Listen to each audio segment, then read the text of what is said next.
Saya tidak ingin mengatakan bahwa seluruh misteri alam raya ini sudah dijawab oleh sains modern, tapi sebagian pertanyaan yang diajukan oleh manusia purba itu sudah dijawab dengan sangat meyakinkan oleh ilmu pengetahuan. Sebelum ada teori evolusi, sebelum ada biologi modern yang menjelaskan bagaimana asal-usul manusia, tidak ada jawaban lain ketika itu selain Tuhan. Menurut saya ada dua alasan mengapa orang-orang modern masih terus mengikuti pandangan purba. Yang pertama adalah karena mereka terperangkap dalam satu sistem yang disebut sebagai institusi agama.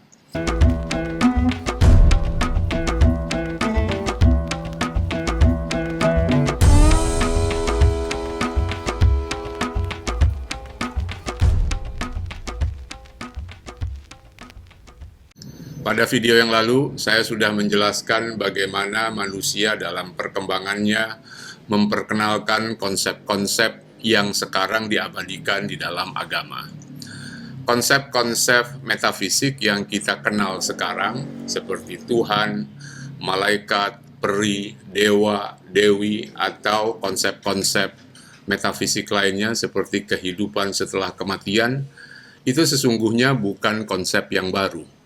Bukan lahir atau diciptakan oleh agama-agama mainstream, agama-agama besar yang kita kenal sekarang. Tetapi konsep-konsep itu sudah ada jauh sebelum agama-agama modern lahir. Seperti sudah saya jelaskan bahwa manusia dengan kemampuannya berbahasa, dia menciptakan banyak sekali konsep, banyak sekali istilah. Setiap dia menjumpai sesuatu, dia memberikan nama, memberikan konsep, dan menjelaskannya kepada orang lain. Dari sanalah kemudian konsep-konsep itu muncul.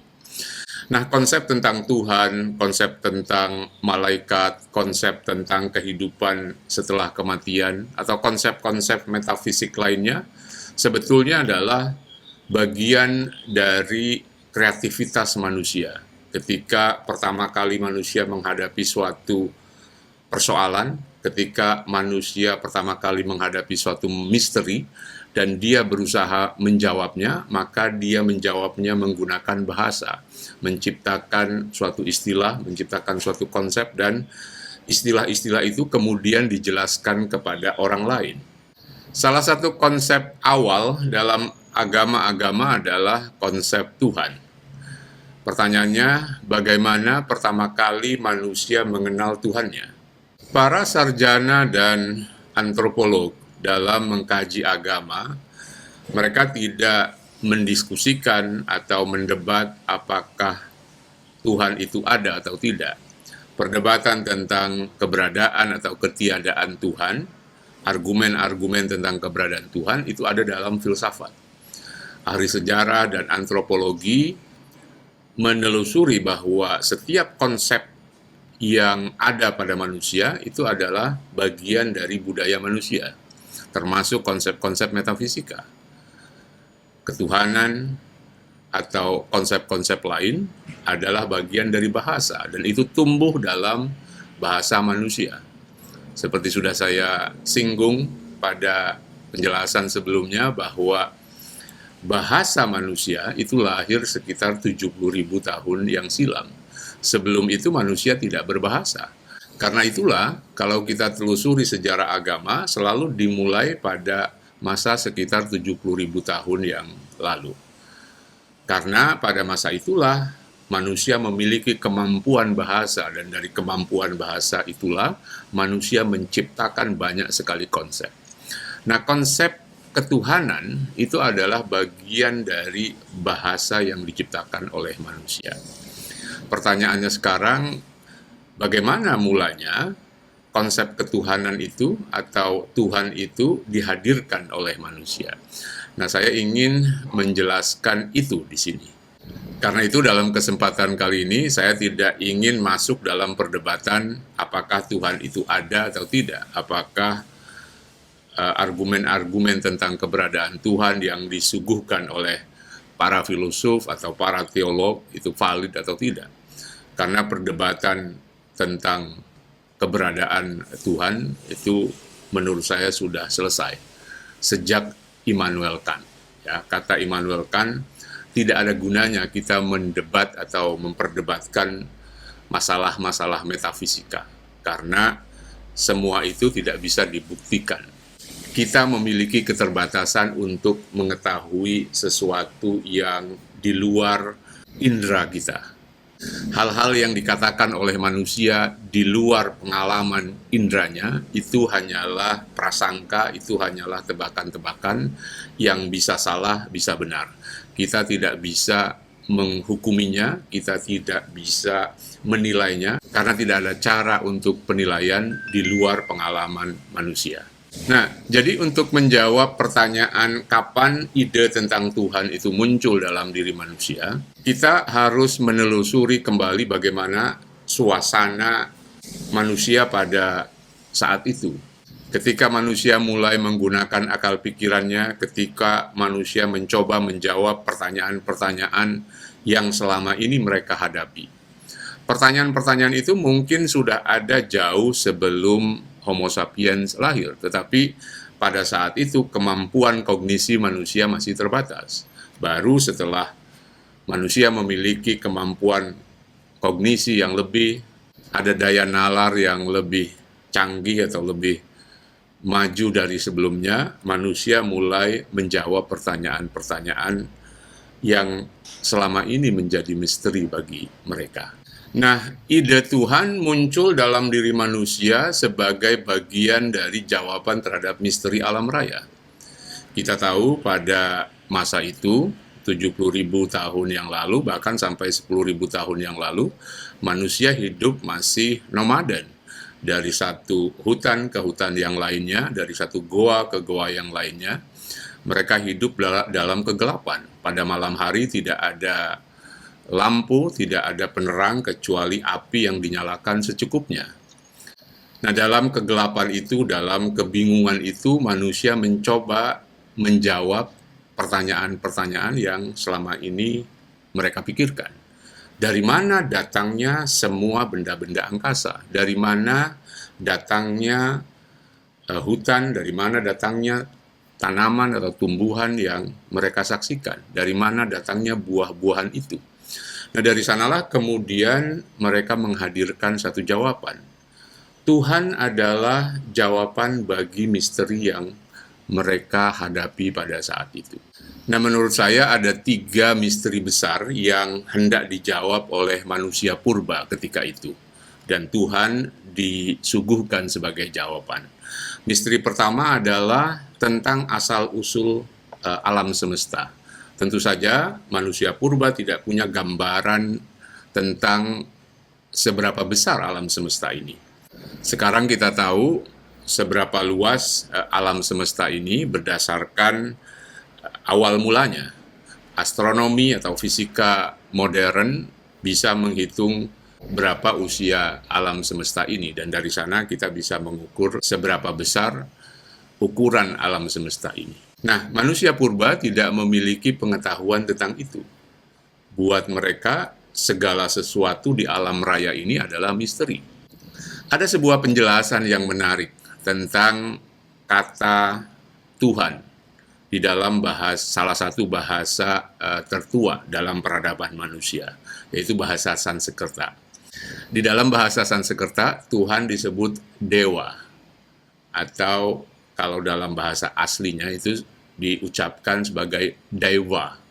Nah, yang menarik, kata Dewa atau Deva itu berarti di atas, atau sesuatu yang berada di luar sana, di atas sana. Nah, kita bisa membayangkan bahwa dewa sebetulnya adalah jawaban seseorang pada masa purba untuk menunjuk kekuatan yang berada di atas. Jadi kalau ada orang bertanya, ini semua berasal dari mana? Berasal dari atas, berasal dari dewa. Dia hanya merujuk kepada satu jawaban bahwa itulah yang menciptakan alam semesta ini. Nah, misteri kedua yang dihadapi oleh manusia adalah fenomena alam yang mereka jumpai setiap hari, yang mereka rasakan secara berkala. Misalnya mereka mengalami hujan atau menyaksikan ombak, atau suatu saat menyaksikan bencana alam seperti gunung meletus atau bahkan juga ombak yang besar yang kita sebut sebagai tsunami, atau juga ada fenomena petir. Pada saat itu tidak ada jawaban lain kecuali Tuhan. Tuhan adalah konsep paripurna untuk menjawab segala hal. Sekarang semua fenomena itu kita bisa jelaskan dengan ilmu pengetahuan. Dari mana tsunami datang, bagaimana ombak bekerja, bagaimana gunung bisa meletus. Ya, semua itu ada penjelasan ilmiahnya. Tetapi pada saat itu tidak ada penjelasan ilmiah, tidak ada pengetahuan bagi manusia purba kecuali menawarkan sebuah konsep. Dan Tuhan disuguhkan untuk menjawab segala misteri alam itu.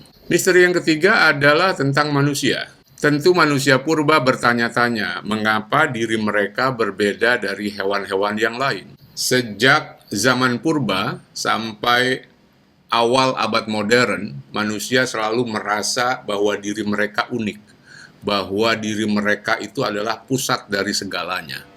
Dan pertanyaan siapa yang menciptakan manusia itu menjadi penting. Sebelum ada teori evolusi, sebelum ada biologi modern yang menjelaskan bagaimana asal-usul manusia, tidak ada jawaban lain ketika itu selain Tuhan. Nah, karena itu dalam perkembangan berikutnya, posisi manusia itu menjadi begitu sangat istimewa. Dalam teologi agama-agama besar, baik Yahudi, Kristen maupun Islam, manusia selalu menjadi pusat alam semesta. Manusia selalu menjadi pusat perhatian. Manusia selalu menjadi alasan kenapa alam raya ini ada. Nah, jadi Tuhan diajukan oleh manusia purba untuk menjawab 3 misteri besar itu. Pertama, misteri asal-usul alam raya dan segala isinya. Kedua, misteri fenomena alam raya yang disaksikan oleh manusia. Dan ketiga, misteri penciptaan manusia. Nah, 3 misteri ini sampai sekarang masih terus dianut oleh sebagian besar agama-agama. Kalau kita pelajari agama-agama, khususnya Yahudi, Kristen, dan Islam, teologi yang mereka kembangkan itu berangkat dari 3 misteri ini. Siapa pencipta alam semesta? Tuhan.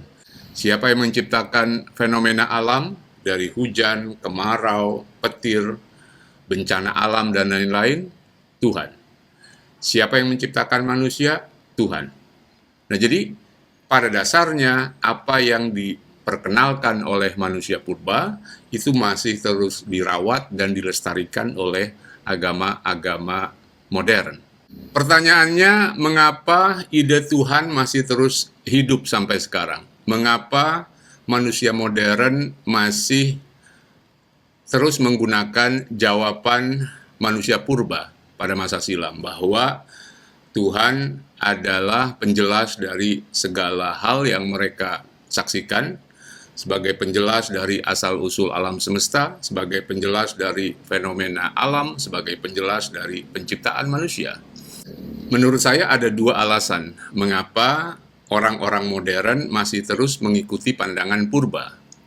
Yang pertama adalah karena mereka terperangkap dalam satu sistem yang disebut sebagai institusi agama. Kita tahu bahwa agama sejak kemunculannya selalu menggunakan kekuatan, selalu menggunakan otoritas untuk menjaga ajaran-ajaran atau doktrinnya. Agama-agama besar pada masa silam umumnya disebarkan lewat kekuasaan. Sebuah kerajaan mengadopsi agama dan kemudian menyebarkannya ke sebanyak mungkin manusia.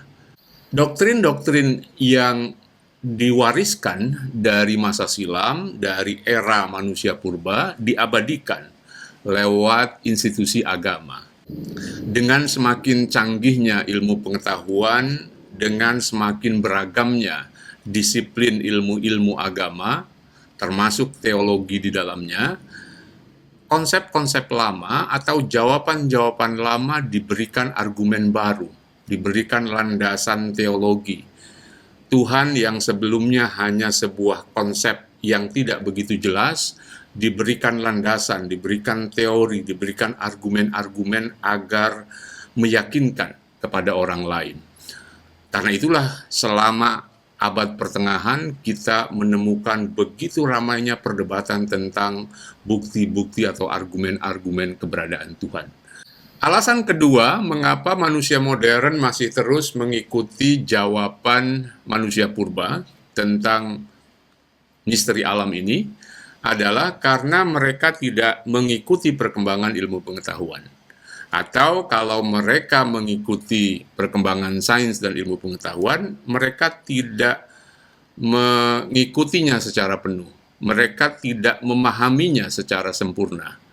Segala jawaban yang diberikan oleh manusia purba terhadap misteri alam, sesungguhnya sebagian besar sudah dijawab oleh ilmu pengetahuan modern. Saya tidak ingin mengatakan bahwa seluruh misteri alam raya ini sudah dijawab oleh sains modern, tapi sebagian pertanyaan yang diajukan oleh manusia purba itu sudah dijawab dengan sangat meyakinkan oleh ilmu pengetahuan. Pertanyaan seperti asal-usul alam raya misalnya, pertanyaan seperti fenomena alam raya, dari mana datangnya petir, dari mana datangnya hujan, dari mana datangnya ombak, bagaimana gunung Merapi meletus, bagaimana tsunami terjadi, semua bisa dijelaskan secara ilmiah dan setiap ilmuwan bisa mengetes jawaban-jawaban itu. Pertanyaan-pertanyaan manusia purba yang dulu menjadi misteri, perlahan-lahan itu dijawab oleh sains modern. Bahkan tentang misteri yang paling kontroversial, tentang penciptaan manusia. Sains modern kini menjawabnya dengan sangat meyakinkan, bahwa manusia bukanlah suatu makhluk yang diciptakan, tetapi dia merupakan bagian dari perkembangan evolusi makhluk hidup yang ada di dunia ini. Teori evolusi dengan sangat meyakinkan menjelaskan asal-usul makhluk hidup, menjelaskan asal-usul organisme di dunia ini. Pada mulanya ditolak oleh sebagian orang dan dikecam, tetapi sekarang teori evolusi menjadi fondasi bagi biologi modern. Kita tidak bisa membayangkan bagaimana ilmu kedokteran bekerja, bagaimana biologi modern bekerja tanpa teori evolusi. Nah, jadi segala misteri yang dulu dihadapi oleh manusia purba, sebagian besar sekarang sudah dijawab oleh sains modern. Nah, sayangnya sebagian besar manusia tidak mengikuti ini. Sebagian besar manusia tidak memahami secara sempurna bagaimana ilmu pengetahuan bekerja dan bagaimana perkembangan ilmu pengetahuan sampai sekarang ini. Di samping itu, agama terus berjuang melestarikan jawaban-jawaban lama dengan menyesuaikan terhadap perubahan baru. Konsep-konsep lama yang dirasa tidak sesuai dengan perkembangan ilmu pengetahuan ditafsirkan ulang. Misalnya konsep tentang penciptaan. Di dalam kitab suci misalnya dijelaskan dengan sangat gamblang bahwa manusia diciptakan dari citra Tuhan, dari image Tuhan. Bahwa alam semesta diciptakan dalam masa 6 hari misalnya. Semua itu dulu ditafsirkan secara harfiah, bahwa memang manusia dibuat atau diciptakan dari tanah oleh Tuhan dan ditiupkan ruh di dalamnya. Itu adalah pemahaman lama tentang penciptaan. Tetapi begitu ada ilmu pengetahuan, begitu datang ilmu pengetahuan mengatakan bahwa tidak ada proses penciptaan manusia, tidak ada proses penciptaan hewan-hewan, karena semua mereka berkembang, mereka berevolusi. Tidak ada satu makhluk yang disebut sebagai makhluk pertama, tidak ada manusia pertama, tidak ada hewan pertama, maka kemudian konsep penciptaan itu ditafsirkan ulang. Nah, sekarang sebagian ulama atau sebagian tokoh agama menafsirkan penciptaan manusia dengan cara yang berbeda, menafsirkan penciptaan alam juga dengan cara yang berbeda. Bahkan sebagian ulama berusaha mencocok-cocokkan ayat-ayat di dalam kitab suci dengan perkembangan ilmu pengetahuan, baik yang terkait dengan penciptaan alam semesta maupun dengan fenomena lain dalam perkembangan ilmu pengetahuan. Tetapi pada intinya semua itu satu, bahwa penafsiran baru di dalam agama pada dasarnya adalah upaya untuk merawat konsep-konsep lama yang diperkenalkan manusia purba. Konsep tentang Tuhan misalnya, kalau kita baca buku-buku tentang Tuhan yang ditulis oleh para tokoh agama, kita memiliki pandangan yang berbeda-beda. Dan sebagian penjelasan tentang Tuhan itu diambil dari penjelasan filosofis atau penjelasan teologis yang dikembangkan selama abad pertengahan. Padahal kalau kita lihat bagaimana konsep Tuhan itu dikembangkan pada masa-masa awal peradaban manusia, itu sama sekali berbeda. Konsep Tuhan yang diperkenalkan oleh manusia purba yang sebelumnya hanya dimaksudkan sebagai jawaban terhadap misteri alam raya menjadi sesuatu yang lebih kompleks. Pada masyarakat Mesopotamia yang hidup sekitar 5.000-6.000 tahun yang lalu, Tuhan itu kemudian digambarkan dengan cukup rumit. Mereka menggambarkan Tuhan dengan cara yang sangat beragam, yang kemudian kita kenal dengan konsep politeisme, bahwa Tuhan itu bukan sesuatu yang tunggal, tetapi Tuhan itu ada banyak. Setiap benda atau setiap fenomena alam semesta memiliki Tuhan sendiri. Itu yang menjelaskan kenapa kemudian ada Tuhan matahari, ada Tuhan bulan, dan setiap benda-benda yang diagungkan oleh manusia diwakili oleh Tuhan. Nah, dalam perkembangan selanjutnya, setiap bangsa atau setiap negara, setiap kerajaan itu memiliki konsep sendiri tentang Tuhan. Dan bahasa memiliki peran penting di sini. Setiap bangsa memiliki bahasa yang unik, dan dari sanalah mereka mengembangkan konsep Tuhan. Dalam agama-agama yang berbasis bahasa Indo-Eropa misalnya, mereka memiliki konsep banyak Tuhan, konsep dewa yang memiliki fungsi dan tugasnya masing-masing. Di dalam Hinduisme misalnya, dalam agama Hindu ada Tuhan yang berfungsi sebagai pencipta, ada Tuhan yang berfungsi sebagai perusak, dan ada Tuhan yang berfungsi sebagai perawat. Di dalam tradisi Yunani misalnya, mereka memiliki banyak sekali dewa, setiap fenomena alam diwakili oleh satu orang dewa. Nah, di dalam agama-agama yang berbasis bahasa Semit, mereka mengembangkan konsep yang berbeda lagi. Apa yang di dalam bahasa Indo-Eropa disebut sebagai dewa, dewi, dan lain-lain, di dalam agama-agama berbasis bahasa Semit seperti Yahudi, Kristen, dan Islam, mereka mengubah istilah itu. Ada Tuhan, ada malaikat, ada iblis, ada setan, dan seterusnya. Nah, istilah-istilah itu kemudian dijelaskan, ditafsirkan, didefinisikan oleh para ulama, oleh para rabi, oleh para tokoh agama, sehingga menjadi bagian dari doktrin agama.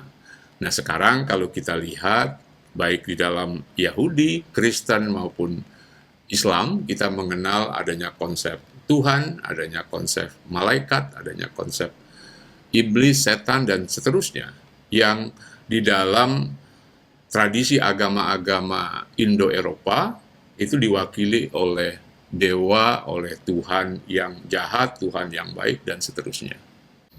Nah, dalam perkembangannya, konsep Tuhan juga mengalami penafsiran yang beragam. Sebagian ilmuwan berusaha memahami ulang konsep Tuhan yang mereka dapatkan dari agama-agama besar.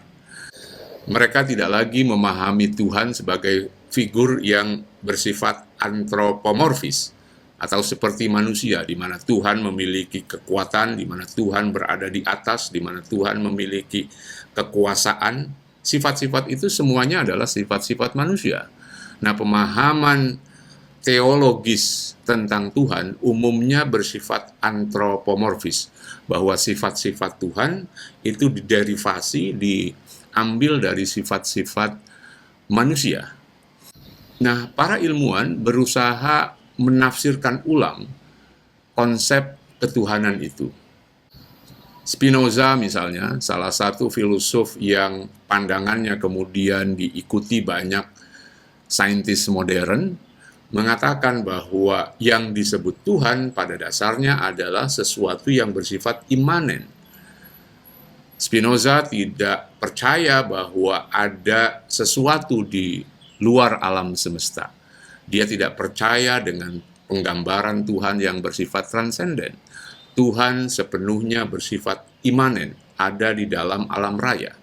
Nah, pandangan Spinoza ini dikenal di dalam pembahasan filsafat atau pembahasan sufisme sebagai pandangan panteistik, bahwa Tuhan dan alam raya menjadi satu kesatuan. Ini memerlukan pembahasan sendiri. Nanti saya akan menjelaskan tentang konsep-konsep Tuhan menurut para ilmuwan. Untuk hari ini kita cukupkan dulu sampai di sini. Kita jumpa lagi di pembahasan yang lain. Salam.